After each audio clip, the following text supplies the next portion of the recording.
अस्सलाम वालेकुम रहमतुल्लाहि व बरकातहू। नाज़रीन, अबरारुल हक दर्जा शरारत की टीम लेके एक बार फिर आपकी खिदमत में हाजिर। नाज़रीन, किसी ज़माने में फ़िल्म और ड्रामे लोगों के लिए बहुत बड़ा सोर्स ऑफ एंटरटेनमेंट हुआ करते थे, लेकिन वक्त के साथ साथ एंटरटेनमेंट का दायरा वसी हुआ और रियलिटी शोज़ शायकीन की तवज्जो का मरकज़ बन गए। हर वो फ़र्द जिसमें कोई ना कोई टैलेंट हो, उसकी दिली ख्वाहिश होती है कि वो किसी रियलिटी शो में हिस्सा ले और अपने फन को पूरी दुनिया तक पहुंचाए। एक ऐसे ही रियलिटी शो में ऑडिशंस हो रहे हैं और कुछ लोग अपने अपने टैलेंट से जजेस को मुतासर करने की कोशिश कर रहे हैं। और अगर आप में भी छुपा हुआ है कोई टैलेंट तो आइए मेरे साथ। हाँ तो मास्टर रॉपिक, क्या लगता है कौन जीतेगा आज का ये मुकाबला? ये पूछने वाली बात है। यहाँ की जो सरजमीन है ये बहुत सुरीली है और तुम देख लेना कि ये मुकाबला कोई ना कोई सिंगर ही जीतेगा। सिंगर ही जीतेगा। यहाँ के फनकारों का खासा है कॉमेडी। यहाँ कॉमेडियन ही कोई मैदान मारेगा। कॉमेडी मैदान मारेगा। देखिए सर, वो दिन गए कि गुलकार और कॉमेडियंस जीता करते थे। अब है डांस का जमाना, देख लेना कोई डांसर ही जीतेगा। यहाँ डांस आता किसको है सिवाय ख्वाजा सराओं के। ख्वाजा सराओं को भी पूरा कहाँ आता है, उनकी मूछें निकल आई और टेंड हो गई है। लेकिन ये बात मेरी याद रखना, आज का मुकाबला कोई ना कोई सिंगर जीतेगा, ये लिख लो यहाँ पे। कॉमेडियन जीतेगा, सिंगर जीतेगा। डांसर। बिस्मिल्लाह। Hello young man. Hi. Hello young lady. Hello आखिरी बुजुर्ग।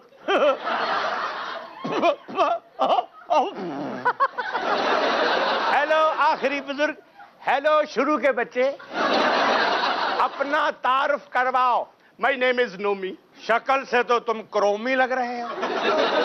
यहाँ क्या करने आए हो? जी मैं यहाँ पे सिंगिंग का ऑडिशन देने आया। या देखा, पहला ही सिंगर यहाँ पे आया है, पहली एंट्री सिंगर ने मारी है। और आपने देखा नहीं, मेरा ख्याल है पहली आंख भी सिंगर ने मारी है। ये माइक पकड़े और इनको बता दे कि न्यू टैलेंट अंदर क्या क्या छुपा के फिरते हैं, इनको पता चले। ठहर जा, मैं भी पैंट नहीं पाई। उस्ताद जी इजाजत चाहता हूँ। इजाजत है, शाबाश। इसने हमारे घुटनों को क्यों हाथ नहीं लगाया? आपके घुटनों में कुछ रहा नहीं ना। आप सुनाए प्लीज, आप बुजुर्गों के मुंह नहीं लगते जी। और चाचा आप हट जा, बच्चे ना बाहर चिड़ी छिक्का खेल है, बैठा है जी। रेडी? दिया रे वोट तुमको दिया रे, वोट तुम्हें देने का क्या फायदा हुआ रे, वोट तुम्हें देने का क्या फायदा हुआ रे। क्या गाने वाह वाह वाह वाह वाह वाह वाह वाह, वंडरफुल वंडरफुल। क्या बात है भाई, क्या प्यारी आपने जगह की। ला ला ला ला ला ला ला ला ला ला ला। जी आप क्या, आप बताएं जरा न्यू टैलेंट के बारे में। क्या गा रहे थे? अरे तुम गाना सुना रहे थे या घर के हालात सुना रहे थे? सारी यही एक टैलेंट होता है जो बंदा अपने जुबान से अपने गाने के जरिए कुछ ना कुछ अवाम तक पहुंचाना चाहता है, वो उसने पेश किया। यार वेरी गुड, वंडरफुल। मैं अपनी तरफ से तुम्हें 6 और 3 9 मार्क्स देता हूँ। जय। Thank you sir, thank you. Mister नोमिंग जी सर। बात दरअसल ये है क्या बात है जी? कि तुम सुर में भी हो और लय के भी पक्के हो, मगर अफसोस मेरी तरफ से ना है। और मेरी तरफ से तो शुरू से ही ना है। आपकी तरफ से तो पहले ही ना होती है, आपने तो अपनी शादी पे निकाह के टाइम कह दिया जी मेरी तरफ से ना है। नोमी तुम जाओ, मैं तुम्हें पूरे नंबर देता हूं और मैं बाद में देखता हूं कौन आपको मना करता है। आप बब्बर शेर हैं, आप चीते हैं। तुम दोनों मुझे शक्ल से ही रिश्वतखोर लग रहे थे।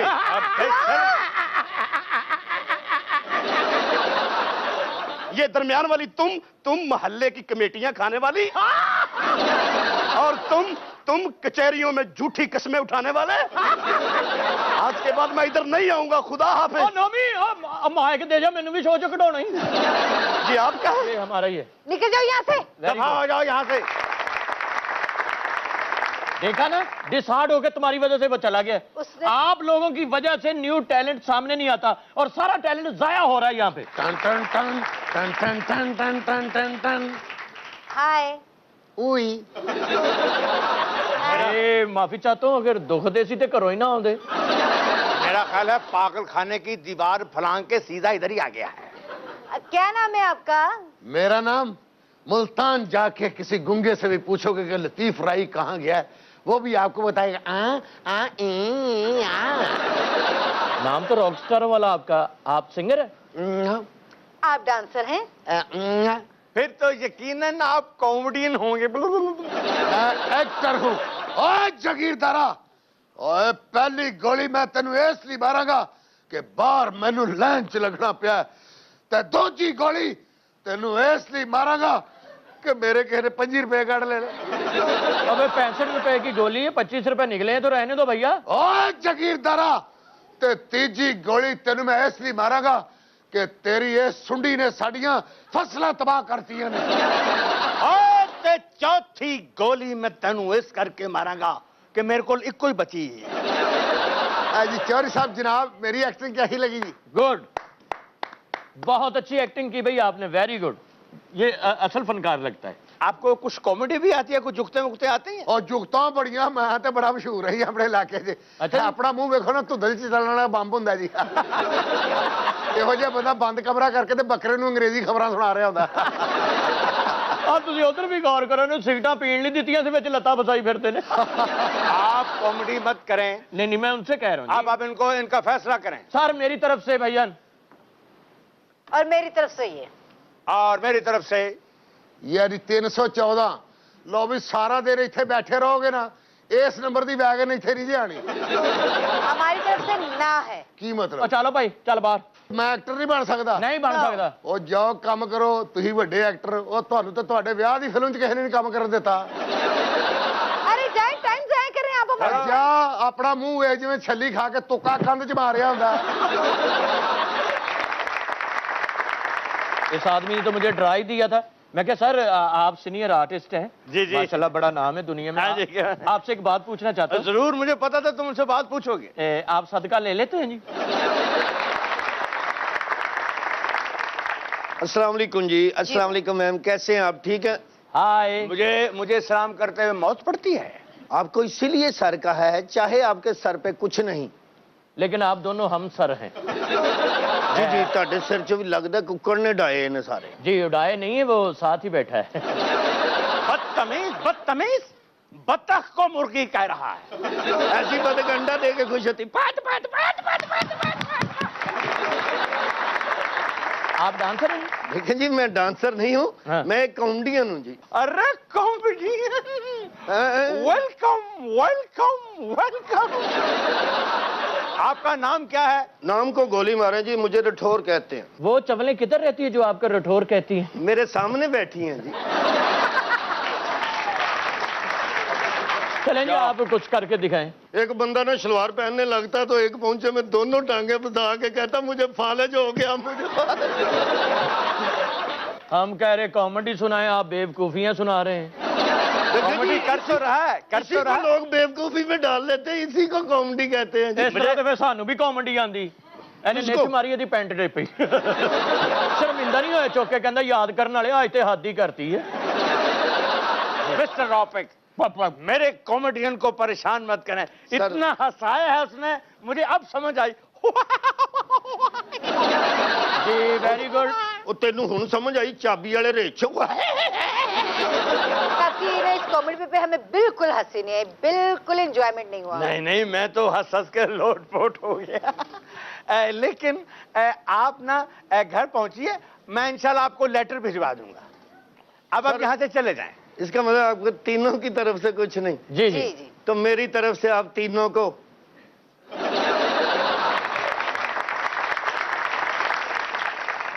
ये ਤਿੰਨਾਂ ਨੂੰ 5 ਵਜੇ ਦਾ ਟਾਈਮ ਦੇ ਗਏ। मेरी बरी है मेरे अंग अंग में, जो मुझको छू लेगा वो जल जाएगा। आए बिजली बरी। हेलो सर, हेलो एक मैडम। मिनट, इनके घर वालों को बता दो ये चल पे ही। मेरी माँ सदके जाए, डांसर आया मेरा। अरे वाह, इंसानों का डांस तो देखा था, आज किरली का भी देख लिया। हमें क्या करके दिखाएंगे आप? जो आप बोलेंगे वही करके दिखाऊंगा। जी हमें कोई क्लासिकल दिखाइए। हाँ जी ठीक है। ये क्या है भला? आपको पता होगा जी। ये मुझे भी नहीं पता क्या है। ये देखिए, ये क्या है? वाह वाह वाह, लगता है वास्कट से किरला फंसे है। अच्छा, आपको माइकल जैक्सन का डांस आता है? हाँ जी, वो भी वो वो दिखाएं। वाह, हाँ, क्या बात है, वाह वाह गुड गुड। वाह, जबरदस्त जबरदस्त। Good good good good. नहीं नहीं, बहुत अच्छी मेहनत की आपने, बड़ा दिल लगा के। आपको इस काम से बड़ी मोहब्बत है, हमें पता चल गया। लेकिन आपको चांस यहाँ पे नहीं मिल सकता। मेरे भाई की शादी है जुमे को, आप वहां पे आ जाना, दिल खोल के डांस करना। आई एम सॉरी, आप जा सकते हैं, प्लीज कुछ सीख कर आए। ओहो, इसका और मतलब है साथ में- हर आने वाला, जाए प्लीज। हर आने वाला जो है बाहर वो बैठ के यही कहता है कि हमें काम नहीं मिलता, आप लोग फ्रॉडी हैं, मैं आपको छोड़ूंगा नहीं। अरे क्या कर रहे हैं? मैं आपको छोड़ूंगा। ਇਹੋ ਜਿਹੇ ਬੰਦੇ ਨੂੰ ਵਿਆਹ ਤੇ ਨਾ ਸੱਦਿਆ ਉਹਦੇ ਪੱਕ ਦੀ ਦੇਖ ਥਲੋ ਆਪਣੀਆਂ 4 ਇੱਟਾਂ ਕੱਢ ਲਿਆਉਂਦੇ ਨੇ, मैं नहीं देनी। खवातीन ठंड से ठिठुरती रहेंगी, लेकिन सूट का डिजाइन छुपने के डर से ना जर्सी पहनेगी ना स्वेटर पहनेगी। वो ना असल में मुझे शुरू से शादियां बहुत अच्छी लगती हैं। अच्छा, तो फिर कितनी की हैं?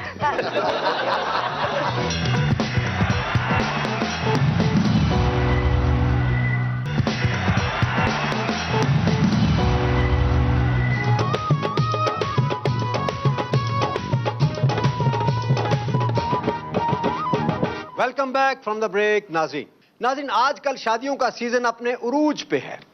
हर तरफ रंग और रोशनियां नजर आती हैं, कदम कदम पर शहनाइयां और गीतों की धुनें सुनाई देती हैं। पटाखे। बंदा इतना एक्साइटेड हो जाता है कि बिन बुलाए मेहमान बनने को जी चाहता है। और ऐसे मौके पे मुझे सखावत वो याद आ जाती है, फिल्म हॉलीवुड की मूवी। अच्छा, शादियों में बिन बुलाए मेहमान का कॉन्सेप्ट सिर्फ पाकिस्तानी नहीं है, वेस्ट में भी ऐसा होता है। लोग बिन बुलाए चले जाते हैं, खाते पीते हैं, लोगों से मिलते हैं, अच्छे अच्छे चेहरों को देखते हैं और फिर वापस आ जाते हैं। इस पे मूवी भी बनी है हॉलीवुड में, एक वेडिंग क्रैशर्स के नाम से।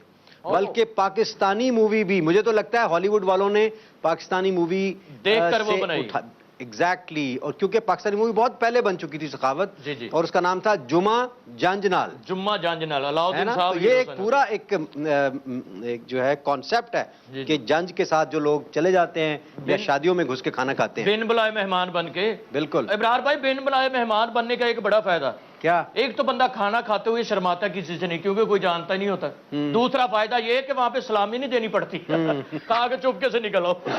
और ऊपर से जुल्म बहुत सारा ये है जनाब कि खुद भी डट के खाते हैं और साथ भी ले जाते हैं। ऐसे बंदों को लड़की वाले पकड़ लें तो कहते हैं हम लड़के के भाई हैं, लड़के वाले पकड़ लें तो कहते हैं हम लड़की के भाई हैं, अगर दोनों पकड़ लें तो कहते हैं मैं तो वेटर का भाई हूं जी। अच्छा, आप लोगों में से कोई गया बिन बुलाए मेहमान बन के नहीं शादी जी में? नहीं, अल्लाह माफ करे, ਅਸੀਂ ਤਾਂ ਅਕਸਰ ਚਾਹੀਦਾ ਜੀ, ਕਿਉਂਕਿ ਉਹਨੂੰ ਬੁਲਾਉਂਦਾ ਹੀ ਕੋਈ ਨਹੀਂ। ਮਹੱਲੇ 'ਚ ਬਣੀ ਕਿਸੇ ਨਾਲ ਨਹੀਂ ਜੀ। ਐ ਚਾਚੇ ਹੁਣੀ ਵੇਖੋ ਤੁਸੀਂ, ਹਾਂ। ਵਿਆਹ ਤੇ ਗਏ ਨੇ ਤੇ ਉਤੋਂ ਦੇਗ 'ਚੋਂ ਹੱਥ ਪਾ ਕੇ ਤੇ ਬੋਟੀਆਂ ਕੱਢ ਰਹੇ ਨੇ। ਅੱਛਾ। ਬੰਦੇ ਨੇ ਫੜ ਲਿਆ, ਉਹਨੇ ਕਿਹਾ ਬੋਟੀਆਂ ਕੱਢ ਰਿਹਾ, ਕਹਿੰਦਾ ਜੀ ਮੇਰੀ ਘੜੀ ਰਾਡੋ ਵਿੱਚ ਡਿੱਗੀ। ਉਹਨੇ ਕਿਹਾ ਤੂੰ ਏਡਾ ਚਲਾ ਕੇ ਰਾਡੋ ਕਦੀ ਪਲਾ ਲਈ ਦੇਗ 'ਚ ਤੇ ਨਹੀਂ ਡਿੱਗੀ ਤੇਰੀ। वाह साहब, किसी शादी से आ रहे हैं? क्यों जी? बड़े अच्छे लग रहे हैं, बड़ा प्यारा कुर्ता है। बहुत शुक्रिया। वाह जी वाह, मैं भी यही कहने वाला था, अच्छे लग रहे हैं। माशाल्लाह, देखो प्यारा। तारीफ हुई है तो खुश हो गए हैं जी। अपने बुजुर्गों की तारीफ करना भी इबादत में आता है। लो जी, कुर्ता ला के ना फर्श पे फेर दो। अरे पागल खाने, आपको पता नहीं है, जो बंदा खूबसूरत होता है ना उसके फेस पे ध्यान रहता है, कपड़ों पे नहीं जाता। खूबसूरत कौन है? आपके सामने नहीं नजर आ रहा? ਉਹ ਈਦ ਵਾਲੇ ਦਿਨ ਕੰਮ ਤੇ ਜਾਣ ਵਾਲੇ ਆ। ਉਹ ਖੂਬਸੂਰਤ ਕਿੱਥੋਂ ਹੋ ਗਿਆ? पागल के बच्चे, फेस वो है, F3 फेस है, तू खूबसूरत नहीं, तू खौफसूरत है। बल्कि ये वो फेस है, बंदा नहीं कहता मैं अब उसे कैसे फेस करूं। ਇਹੋ ਜਿਹੇ ਬੰਦੇ ਨੂੰ ਵਿਆਹ ਤੇ ਨਾ ਸੱਦਿਆ ਉਹਦੇ ਪੱਕ ਦੀ ਦੇਖ ਥਲੋ ਆਪਣੀਆਂ 4 ਇੱਟਾਂ ਕੱਢ ਲਿਆਉਂਦੇ ਨੇ, ਮੈਂ ਨਹੀਂ ਦੇਣੀ। ਇਹ ਮੇਰੀ ਪ੍ਰਾਪਰਟੀ, ਮੈਂ ਨਹੀਂ ਦੇਣੀ। ਇਹੋ ਜਿਹੇ ਦੇਖ ਥੱਲੇ ਸਿਗਰਟ ਲਾਉਣ ਕੇ ਮੁੱਛਾਂ ਛੜਾ ਕੇ ਬਹਿ ਜਾਂਦੇ ਨੇ। ਸਾਰੇ ਵਿਆਹ 'ਚ ਫਿਰ ਇੰਜ ਫਿਰ ਰਹੇ ਹੁੰਦੇ ਨੇ। और ਇਹੋ ਜਿਹਾ ਮਾਮਾ ਹੁੰਦਾ ਜਿਹੜਾ ਹਰ ਵਿਆਹ ਦੇ ਲੜਦਾ ਹੁੰਦਾ, मैं नहीं आना भी, मैं नहीं आना, साडी मन्नी केड़ी गई है। ख़वातीन और हज़रात, शादी एक बड़ा अहम फरीजा है और एक ऐसा दिन है जो किस्मत से आता है। लेकिन अफसोस इस बात का है कि लोग इसे दिन ब दिन मुश्किल बनाते जा रहे हैं। हाय। अपने वसाइल को देखे बगैर इतनी बड़ी बड़ी छलांग लगा लेते हैं कि शादी करने के बाद कई साल तक मकरूज रहते हैं। जी बिल्कुल सही कह रहे हैं आप इब्रार। आजकल जो शादियों में ये कंपटीशन शुरू हो गया है, ये लोग बड़े बड़े फंक्शंस में जाते हैं, उन लोगों को देख के इम्प्रेस होते हैं, फिर वापस आके अपनी ही शादियों में उनको फॉलो करने की कोशिश करते हैं और खुद को मजीद मसाइल का शिकार बना लेते हैं। ਕਿਸੇ ਦਾ ਮੂੰਹ ਲਾਲ ਵੇਖ ਕੇ ਆਪਣੇ ਮੂੰਹ ਤੇ ਚਪੇੜਾ ਨਹੀਂ ਮਾਰੀ। मार मार के। आजकल तो दूल्हा भी दुल्हन की तरह तैयार होने लग गया जनाब। अच्छा, इन बातों से हट के जरा बात करते हैं। शादी अमीर घराने में हो, गरीब घराने में हो या किसी मतवस्त घराने में हो, खवातीन की तैयारियां हर जगह पर शादी का एक हुस्न होती है। क्या कहने, ये तो शादी की बात है। खवातीन तो अब मैयत में भी तैयार होके जाती हैं। और हर शादी पे नई जूतियां, नए कपड़े वो भी चाहिए होते हैं। बिल्कुल सही। खवातीन तो लाखों रुपए के ड्रेसेस तैयार करवा लेती हैं और ऐन शादी वाले दिन उनकी तबीयत खराब हो जाती है। मैनू अद्धे सिर दी दर्द होगी, पता नहीं केड़े उतरे ने नजर लाती हूँ, तू ही जाओ मैं घर ही। मैं आपकी बात से इत्तेफाक करता हूं कि जो ऐसे फंक्शनों पे बीमार होती है ना, उससे अक्सर ठंड लगती है। खवातीन ठंड से ठिठुरती रहेंगी, लेकिन सूट का डिजाइन छुपने के डर से ना जर्सी पहनेगी ना स्वेटर पहनेगी। मैंने हाल ही में सोशल मीडिया पे एक लतीफा पढ़ा कि कोई खातून सर्दी से ठिठुरती हुई जा रही थी, किसी रहमदिल शख्स ने अपनी चादर उसको दी कि बहन ये आप ले लें, तो कहने लगी मैं मांगने वाली नहीं हूं, मैं शादी पे जा रही हूं। आपको 1000 मर्तबा समझाया है कि भरजाई के साथ जाया करें। अच्छा मरियम, आप भी एक खातून है, आप इस बात को बड़ा अच्छा समझती होंगी। ये क्या फिनोमेना है कि लड़कियां ठंड लगवा लेती हैं लेकिन कॉम्प्रोमाइज नहीं करती ड्रेस के ऊपर के छुप ना जाए कोई चीज? मुझे पता था आप मेरी तरफ जरूर आएंगे। एक्चुअली बात यह है कि फैशन और स्टाइल पे कोई भी लड़की मेरे समेत कॉम्प्रोमाइज करने को तैयार नहीं। देखा ना, मान गई। टॉप प्रायोरिटी है अच्छा लगना, बस। यानी कि कॉम्प्रोमाइज नहीं करना, हफ्ता बीमार रह लेना, 2-2 रजाइयां फिर बाद में ऊपर डाल ली हैं, कॉम्प्रोमाइज नहीं करना। हाँ, वो मंजूर है। अच्छा ख़वातीन हज़रात, आज हमारे दरमियान एक ऐसी मेहमान मौजूद हैं जो शादियों के फंक्शंस बड़े शौक से अटेंड करती हैं, बल्कि अगर कहा जाए कि इनको जुनून है शादियों के फंक्शन अटेंड करने का तो गलत नहीं होगा। मैं चाहूंगा कि एक बार सब हम अपनी मेहमान रजिया फैंसी के लिए बहुत सारी तालियां बजाएं। जिंदाबाद जिंदाबाद। सर ये मेहमान है, मैं कब का समझ रहा हूँ कि ये अपने बच्चे ट्यूशन से लेने आई है। यहाँ मैं आपको एक बात और बता दूं कि मैं कई दिन से इनको अपने शो में दावत देना चाह रहा था, मगर हर बार बीच में कोई ना कोई शादी आ जाती थी, और हत्ता कि आज भी कोई एक शादी थी, लेकिन इनकी मेहरबानी के इन्होंने टाइम निकाला है खुसूसी तौर पे। तो कैसी हैं आप रजिया फैंसी साहिबा? जी मैं ठीक। अच्छा, आपको ठंड लग रही है? नहीं, वैपरेट पे लगी है। नहीं, मैं बिल्कुल ठीक हूँ। ठीक हूँ। आपकी तबीयत ठीक नहीं लग रही, मुझे कुछ गड़बड़ लग रहा है। नहीं नहीं, मैं ठीक हूँ। ਇਹਨਾਂ ਨੂੰ ਤੇ ਸ਼ਾਦੀ ਅਟੈਂਡ ਕਰਨ ਦਾ ਐਡਾ ਸ਼ੌਕ ਹੈ ਜਨਾਬ, ਖਾਲੀ ਸਿਹਰਾ ਟੰਗਿਆ ਹੋਵੇ ਉੱਥੇ ਹਫਤਾ ਖੜੀ ਰਹਿੰਦੀ। वो ना असल में मुझे शुरू से शादियाँ बहुत अच्छी लगती हैं। अच्छा, तो फिर कितनी की हैं? मैं एक्चुअली शादियों पे जाती हूँ, शादियाँ अटेंड करती हूँ, और जितने फैंसी ड्रेसेस हैं वो मैं रेंट पे देती हूँ। ओ, इसी वजह से आपके नाम के साथ फैंसी लगा हुआ, क्योंकि आप ड्रेसेस, फैंसी ड्रेसेस जो हैं वो शादियों में देती हैं किराए पे ना? तो और क्या आपका मतलब है मेरे अब्बा का नाम है फैंसी?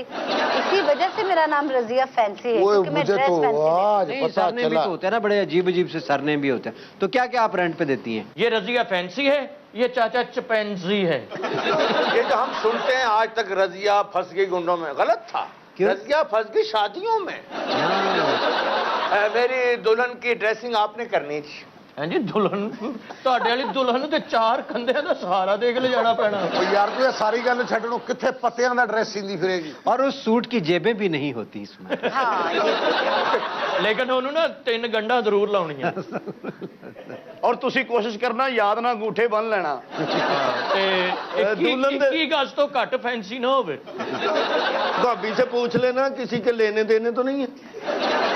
तो ਨਿਕਾਹ ਸ਼ੁਰੂ ਹੋਣ ਲੱਗਾ, ਦੇਖ ਲਓ ਟੂਟੀਆਂ ਤੇ ਬੰਦੇ ਤੇ ਨਹੀਂ ਬੈਠੇ। ते वलीमा कदों करना है? कल ही करना है। ਵਲੀਮਾ ਨਹੀਂ ਭਾਈ, ਕੁਲੀਮਾ ਹੋਣਾ ਹੈ। हाँ, और मैं जो सलामी वो 40 कदम दूर जाके देनी है। पहले कभी शादी हुई थी, चाची से बहुत तंग थे, चाची फौत हो गई। जी जनाजा लेके जा रहे, जनाजा खंबे च वजह, चाची उठ के बह गई। हफ्ते बाद फिर मर गई, फिर जा रहे सारे रो रहे थे, अगो कह रहे खंबा वेख के, खंबा वेख के जाने। ये सारी बातों के बाद मैंने ये सोचा है मैं अपनी दुल्हन का निकाजा खुद पढ़ाऊंगा।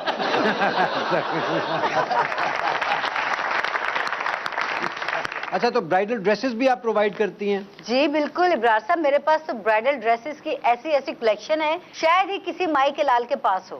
भाई के लाल के पास हो ना हो, नसीबो लाल के पास जरूर होगा।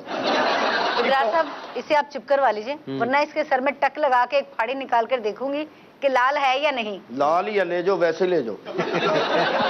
हाँ, तो मैं ये कह रही थी इब्रार साहब की लड़की जो है इतने महंगे महंगे लहंगे बनवाती है शादी पे 2-2.5 लाख के, हालांकि क्या जरूरत है, एक दिन का तो काम होता है।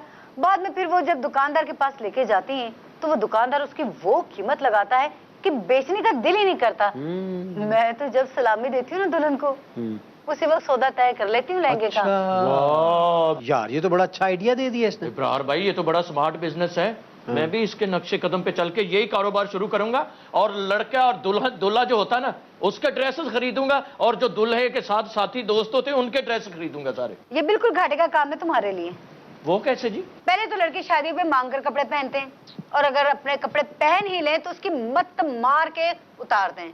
लिहाजा मेरे भाई तुम कोई और काम ढूंढ लो। देखा जब उतारते फिर किसी के पहनने के काबिल ही नहीं रहते। नहीं रहते। ये बात सही है। देखा आपने इनकी मार्केट रिसर्च। नाजरीन गपशप का सिलसिला जारी हो सारी है, कहीं मत जाइएगा, एक वक्फे का टाइम हुआ, मिलते हैं ब्रेक के बाद।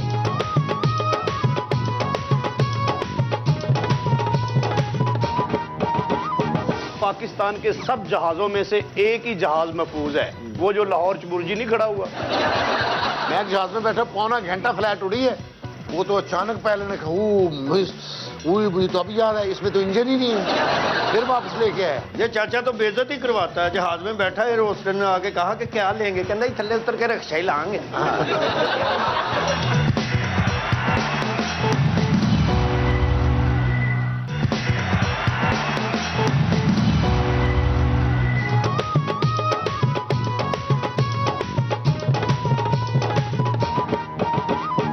Welcome back from the break. नाज़रीन हादसात और दीगर मामलात की वजह से कई सालों से हमारी कौमी एयरलाइन PIA पूरी दुनिया के लिए तमस्खर बनी हुई है। आज की जनरेशन तो खैर बिल्कुल नहीं जानती कि इसी PIA ने कभी दुनिया की एयरलाइंस पे राज किया हुआ है। बहुत सारे दोस्त ममालिक जिनकी एयरलाइंस का शुमार दुनिया की बेहतरीन एयरलाइंस में होता है, उन तमाम ममालिक की एयरलाइंस को PIA ने ही अपने पैरों पर खड़ा किया था, उनको इस्टेब्लिश करने में एक बड़ा किरदार अदा किया था। यही नहीं बल्कि PIA ने अपनी कमाई से न्यूयॉर्क में एक होटल भी खरीदा था जिसकी वर्थ करोड़ों डॉलर्स है और उसका नाम है रूजवेल्ट होटल।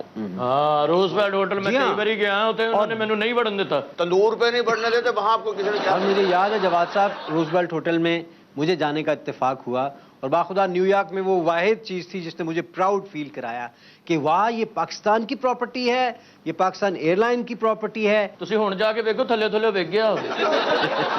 नहीं बहुत सारे लोगों को का दिल चाहता है खरीदने का और वो बड़ी कोशिश भी करते हैं किसी ना किसी तरह से ये, लेकिन ये इंशाल्लाह पाकिस्तान की मिल्कियत ही रहेगा। ये इसको हम किसी फर्द वाहिद की मिल्कियत में देखना ही नहीं चाहते पाकिस्तानी। वाह जी वाह। बिल्कुल। हाँ अब तो इब्रार भाई पाकिस्तान के सब जहाजों में से एक ही जहाज महफूज है, वो जो लाहौर बुर्जी नहीं खड़ा हुआ। जो दायरा तबाह हो जाए ना, समझोगे उससे सियासत की नजर लग गई है। जी कुछ ऐसी ही बात है और कई दहाइयों से ये इदारा जो है वो मुख्तलिफ हुकूमतों की जद में है बेचारा, और हुक्मरानों ने अपने पसंदीदा लोगों को नवाजने के लिए ये इदारा उनके हवाले कर दिया हुआ था और उन पसंदीदा लोगों ने इस काम की ऐसी की तैसी करके रखी है। और इब्रार भाई देखो जो चीज जिसकी जरूरत होती है वही उसके पास नहीं, दूसरे जहाज में से निकाल के उसको लगा के स्टार्ट करके फिर उसको रवाना करते हैं। यार सखावत मैंने ऐसी रोस्टर्स देखी जो हाथ में स्टिक पकड़ के तो लोगों को पानी पिला रही थी, ले बेटा पी ले। मैंने कहा अम्मा जी को आराम करने थे, उनकी ऐसी उम्र हो चुकी है। कहते भाईजान इस अम्मा की दुआ से ही PA चल रहा है। इसका PIA इसका AIA नाम होना चाहिए। वो किसी दोस्त ने कहा ना PIA इसको क्यों कहते हैं, कहते हैं कि अगर किसी से मांगे बीबी थोड़ा सा पानी पिला दे तो वो कहती है जाइए जाके PIA। आप सही कह रहे हैं इब्रार साहब, जहाजों के नाकिस पुर्जों की खरीद और तैयारों की कौड़ियों के भाव में फरोख्त रोज का मामूल बन चुका है। ऐसी कई रिपोर्ट सामने आई हैं। बदकिस्मती से जो भी रिपोर्ट्स बनती हैं वो नजर नहीं आती कभी, उनको मंजर आम पर आना चाहिए और जो उसके जिम्मेदारान हैं उनको सजा मिलनी चाहिए। मैं एक जहाज में बैठा पौना घंटा फ्लाइट उड़ी है, वो तो अचानक पहले ने कहा मुझे तो अभी याद है इसमें तो इंजन ही नहीं है, फिर वापस लेके आए। झूठ बोलना तेन खोती रेडी तो कोई नहीं बैठ देता, तू जहाज दी गल्लां कर। मैं और मेरी बेगम इस्लामाबाद एयरपोर्ट पे थे तो मैंने नीचे देखा, मैंने कहा वो देखो एंटीक पड़ा हुआ वो जहाज। मैंने कहा कभी होगा देखो, वो देख रही हाँ। मैंने कहा कहती है रखा क्यों? मैंने कहा ऐसे जरा शो होती है। तो जब हम नीचे उतरे तो उसी जहाज में हम बैठ रहे थे। और मैं आपको एक सच्चा वाकया और फिर वो कितनी देर टैक्सी करता रहा, लगता है ये इसी तरह ये मोटरवे पे चढ़ जाएगा और जाएगा। जो ही एयरपोर्ट की हद खत्म हो एकदम से उड़ा। हाँ बिल्कुल ऐसे ही उड़ता है वो। ਤੁਸੀਂ ਜਹਾਜ਼ ਜਾਂ ਕਿਸੇ ਭੂੰਡ ਤੇ ਬਹਿ ਗਏ ਸੀ? इमरान भाई जैसे हमारे जहाज है ना, हमारे जहाजों के पीछे लिखा होना चाहिए, तू लंघ जा साड़ी खैर। कभी रेलगाड़ी में बैठे होंगे आप? हाँ, क्यों नहीं। तौबा तौबा है, मुल्तान का सफर किया? इतनी देर से बंदा जाता, 4 बारी रात शेव करनी पैंदी। और मुल्तान च जाके ना ड्राइवर स्टेशन भुल गया किथे, और टांगे वाले ने कहता भाई इतना स्टेशन किथा, उन्हें टांगा अगे लाया तो सानू स्टेशन तक ले गया। लेकिन मैं आपको एक वाकया सुनाता हूँ। मैं कौमी एयरलाइन के एक जहाज जिसको अभी उन्होंने रिसेंटली ग्राउंड किया है, ATR में बैठा, और कभी कभार ऐसा होता है कि पायलट देखता है तो वो कहता अबरार आ जाएं आप कॉकपिट में, तो ही वॉज वेरी काइंड, उन्होंने कहा कॉकपिट में आ जाए। मैं बड़े शौक से चला गया, किसका नहीं दिल चाहता टेक ऑफ और लैंडिंग देखने का। तो खैर दरमियान में जो सीट होती है उसमें मैं जाकर बैठ गया, तो गपशप लगती रही। फिर उसके बाद टैक्सी किया जहाज और टेक ऑफ करने लगे। जब टेक ऑफ हुआ, बाय द वे मैं आप लोगों को ये बताता चलूं कि वो 50 सेकंड जिसमें जहाज टेक ऑफ करता है वो क्रूशल तरीन टाइम होता है जहाज के लिए। और दुनिया में जितने भी हादसात हुए फजाई, उसमें से तकरीबन 90% ऐसे हैं जो उस टाइम पर होते हैं, बिकॉज उसमें खुदा न खासा इंजन अगर एक ख़राब हो जाए तो दूसरे के भी ख़राब होने के चांस होते हैं, बिकॉज जहाज़ का बहुत ज़्यादा लोड होता है उस वक्त। 9.8 कश शक्ल उसको खींच रही होती है और उस वक्त तक लाइटर नहीं होता वो, और वो एक क्रूशल टाइम होता है। बहरहाल उस वक्त जहाज़ हमारा डोलना शुरू हो गया। जो फर्स्ट ऑफिसर थे वो कैप्टन को कहने लगे सर ये देखें, सर ये देखें क्या कर रहा है। और जैसे अभी आप जवाब साहब आप कर रहे थे ना, अभी कैसे जरा करिएगा सर, ये तकरीबन इस तरह का हो रहा था। तो मैंने कैप्टन की तरफ देखा तो कैप्टन साहब मुंह में कुछ पढ़ रहे थे, दोनों की तरफ मैं देख रहा था, दोनों कलमे पढ़ रहे थे और जहाज यूं यूं हो रहा था। खैर थोड़ी देर के बाद वो स्टेबल हुआ तो फर्स्ट ऑफिसर कहने लगे कप्तान साहब को कि सर मैंने आपसे कितनी दफ़ा कहा है प्लीज़ इसको ग्राउंड करवाएं, ये मरवा देगा किसी दिन, ये मरवा देगा किसी दिन। तो वो आगे से कहने लगे मैंने 1000 बार लिख के दिया इनको, नहीं करते तो मैं क्या करूं। ये सोचे मैंने पायलट की और फर्स्ट ऑफिसर की गुफ्तगू अपने इन कानों से सुनी है। मैं तो पाकिस्तान के जहाज में बैठते ही नहीं हूँ, ये बसों में नहीं लिखा होता सवारी अपने सामान की हिफाजत खुद करे। इनको चाहिए कि जहाजों में लिखवाएं सवारी अपनी जान की हिफाजत खुद करे। मैं तो खुद चाहता हूँ कि मैं कोई अपना जहाज खरीद लूँ। और तू जहाज ना खरीद, तू बहुत ही रूह वाली रजाई खरीद जिन्नी सर्दी है।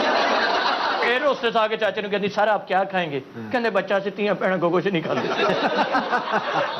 और कहना मैं जहाज खरीद रहा, और तू जहाज ना खरीद, नवे भांडे खरीद, कप ना कप नहीं मिलता, कौली ना कौली नहीं मिलती। देखिए मैं बड़े सौदे ले रहा हूँ, आप छोटे छोटे बर्तन चूल्हे, ये क्या चीज है? यार वैसे मैंने एक चीज देखी है, अकरम का विजन बड़ा है, बड़ा विजन, बड़ा विजन है, हमेशा बात करता है, बड़ी बात करता है। Thank you. चाचा मेरे नाल जहाज च बैठा, मैंने वेख के कहंदा ओए बड़ा उच्चा जहाज उड़न डे, बंदे कीड़ियां वांगू नजर आउण डे।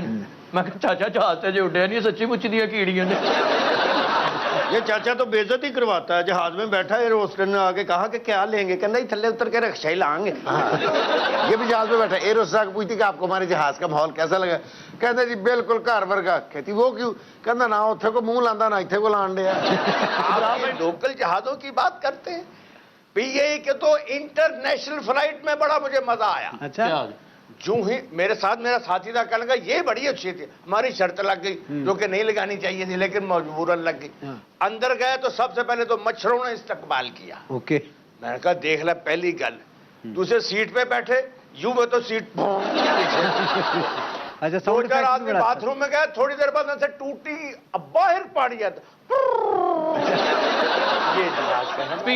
ऐसी फिटिंग है, ऐसा सेंट्री सिस्टम है वहां पे, टूटी खोलो तो सीधी ततीरी आंख च पैंदी है। चाचा जी तुसी जहाज नहीं बैठे, तुसी किते न्यू खान बह गए हो। चाचा जहाज में बैठा ना, पीछे लिखा सी न्यू खान तैयार है।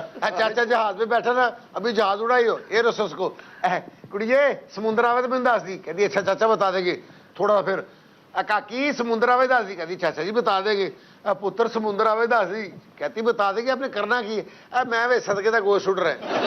जहाज च बैठा एयर होस्टेस कहना जरा दरवाजा खोली, उन्हें क्या क्यों, कहना मेरे पुत्र की गुड्डी बो हो के आई है। यार कितने पागल है ये जवान साहब, ऐसे ऐसे करके बातें करते हैं, ऐसे ऐसे करके घर जाते हैं तो इनकी बीवी बच्चों को कहती है बेटा सब हेलमेट पहन लो, आपके पापा आ गए वरना आंखें निकाल देंगे। मेरा एक दोस्त है, अक्सर दोस्त मेरे अच्छे हैं, एक उनमें से थोड़ा सा बदतमीज भी है। ज़ाहिर ਤੁਹਾਡੇ दोस्त इंज दे ही होंगे। मैंने इसीलिए कह दिया था कि अक्सर दोस्त अच्छे हैं क्योंकि मुझे आपसे खैर की तवक्को नहीं थी। तो कनाडा से फोन करता है और कहता है वाह भाई बहुत खुशी होती है। अच्छा जब उसको कैनेडियन एक्सेंट है तो जाहिर है बिल्कुल गोरों की तरह नेटिव वहाँ पे मैं उसको नेटिव भी कहता हूँ, बिल्कुल नेटिव्स की तरह बोलता है, लेकिन रहने वाला गुजरांवाला है, तो जब पंजाबी बोलता है तो बिल्कुल स्विच कर जाता है। बड़ा भाई बहुत खुशी हुई, मैं क्या खुशी हुई है, थोड़ा प्रोग्राम लगता है, हाय हाय ब्रार भाई। ये वो बात है जो पहले ये की इसने पहली दफ़ा जब कॉल की, फिर दूसरी दफ़ा कॉल, ब्रार भाई चलो मजाक अपनी जगह, सारी फैमिली कहता है इन्ना को इंजॉय करी जो थोड़ा प्रोग्राम लगता है ब्रार भाई, इन्ना मजा आता है, तो पता ना मैं कल्ला ही रहना फैमिली वहाँ पे थी नहीं। और तीसरी बात उसने फोन किया मुझे, ब्रार भाई माशाल्लाह सुना है शो फिर उठ गया है, मैं क्या हाँ बहुत, मैं क्या अब इसको अक्ल आई है, कहना वाह वाह वाह वाह बहुत अल्लाह ब्रार भाई तुम ये कब छट क्यों नहीं देते। नाज़रीन वक्त हुआ है छोटी सी ब्रेक का, मिलते हैं इस ब्रेक के बाद, गपशप का सिलसिला जारी रहेगा।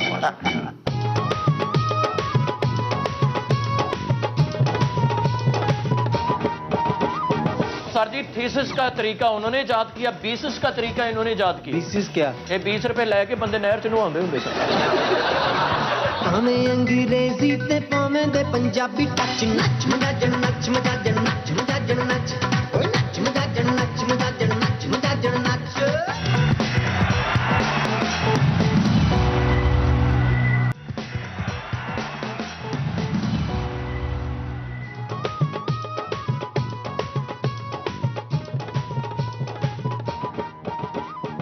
Welcome back from the break. नाज़रीन अक्सर देखते हैं कि कुछ नाम नेहाद मगरिब परस्त मुसलमानों को सख्त तनकीद का निशाना बना रहे होते हैं और तरह तरह की जदीद इजादात को लेकर अंग्रेज साइंसदानों की शान में कसीदे पढ़ रहे होते हैं। ये वो लोग हैं जिन्होंने साइंस की तारीख का मुताला ही नहीं किया।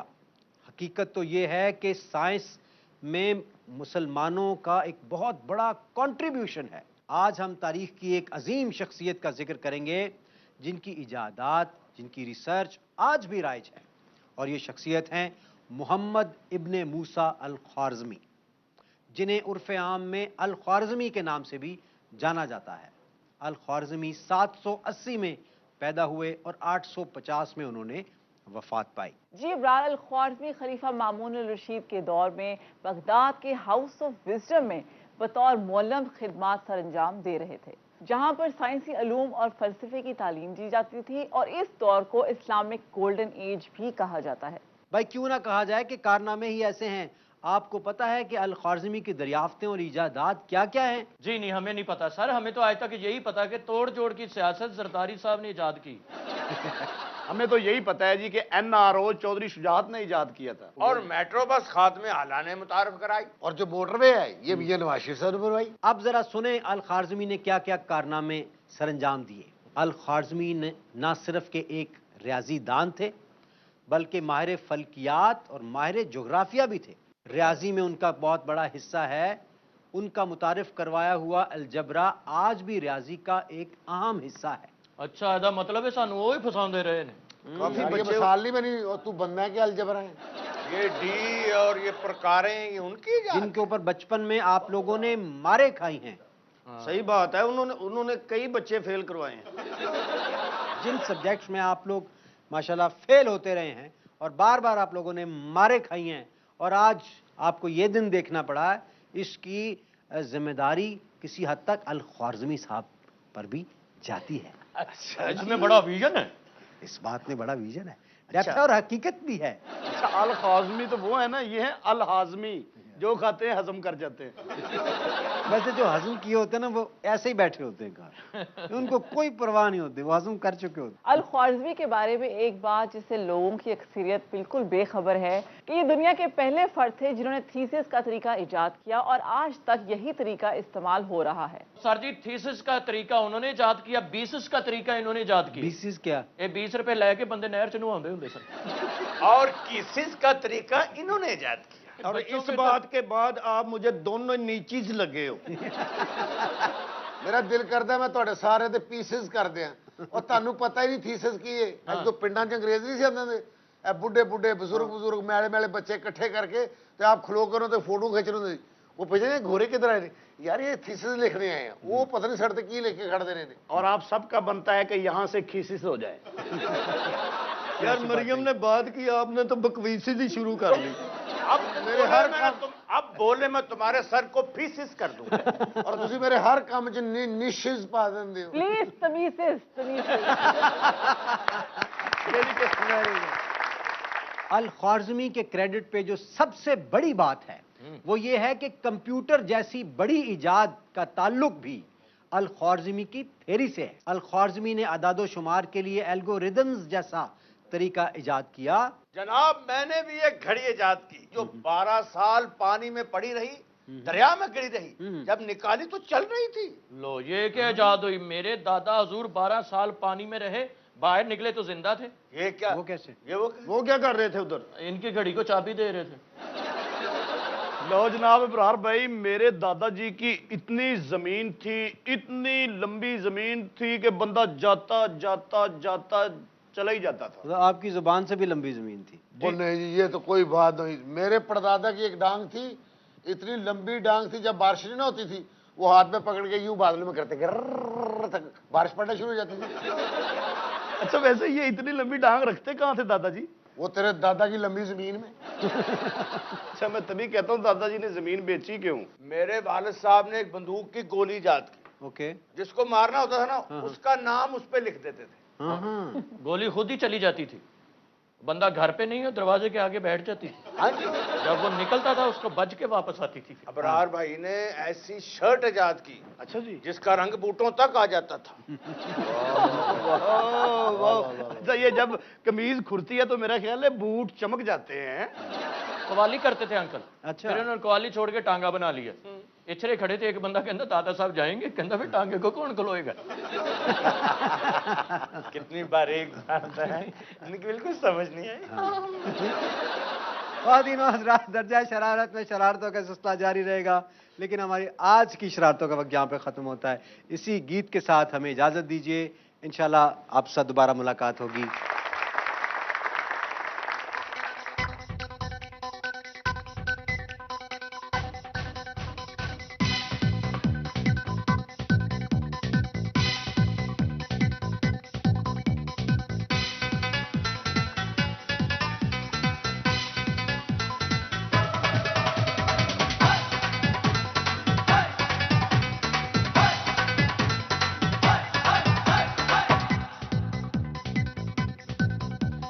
थोड़ा जिहा म्यूजिक नू दे दे ओ पंजाबी टच, नच मजा झड़ नच मजा झड़ नच मजा झड़ नच, ओ नच मजा झड़ नच मजा झड़ नच मजा झड़ नच, गदा विच कम कमा जा, चीची लेके आ जा, दिबंगा नू छणका जा, दिलां नू नी तड़का जा, भावें अंग्रेजी ते भावें दे पंजाबी टच, नच मजा झड़ नच मजा झड़ नच मजा झड़ नच, ओ नच मजा झड़ नच मजा झड़ नच मजा झड़ नच।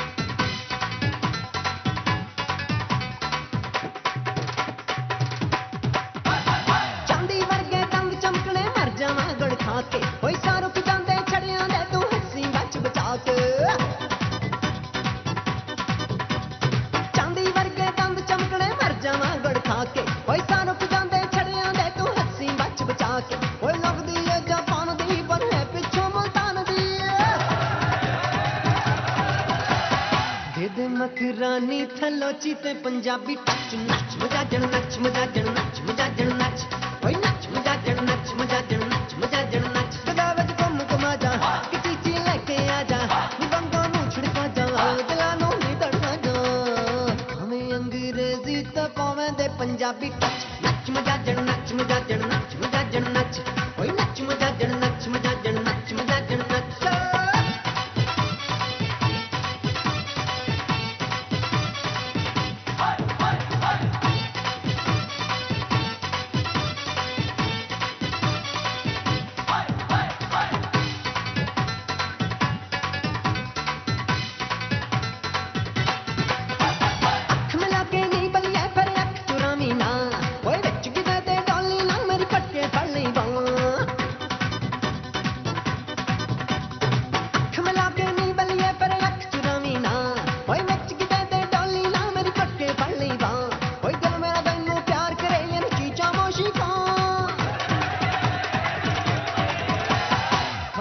जापानी ते पावे मुल्तानी टच, नच मजा जन नच मजा जन नच मजा जन नच, ओए नच मजा जन नच मजा जन नच मजा जन